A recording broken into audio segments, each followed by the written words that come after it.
ایک رات جب کہ آسمان صاف تھا اور ستارے چمک رہے تھے، حضور سرور عالم نور مجسم صلی اللہ علیہ وآلہ وسلم حضرت ام المومنین عائشہ صدیقہ رضی اللہ تعالیٰ عنہ کے پاس تشریف فرما تھے۔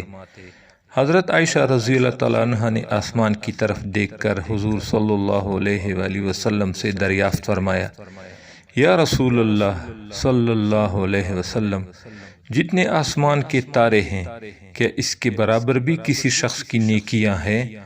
حضور صلی اللہ علیہ وآلہ وسلم نے فرمایا، ہاں۔ حضرت عائشہ صدیقہ رضی اللہ تعالیٰ عنہ نے عرض کیا، حضور وہ کس کی؟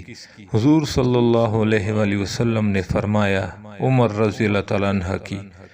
ام المومنین حضرت عائشہ صدیقہ رضی اللہ تعالیٰ عنہ کا خیال تھا کہ حضور صدیق اکبر رضی اللہ تعالیٰ عنہ کا نام لیں گے، مگر حضرت عمر رضی اللہ تعالیٰ عنہ کا نام سن کر حضرت عائشہ رضی اللہ تعالیٰ عنہ نے عرض کیا، یا رسول اللہ، اور میرے والد کی نیکیاں کدھر گئی؟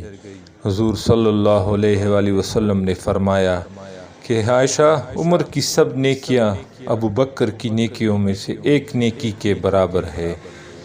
صدیق اکبر کی بہت بڑی شان ہے، وہ نبی کریم صلی اللہ علیہ وآلہ وسلم کے یار غار ہیں۔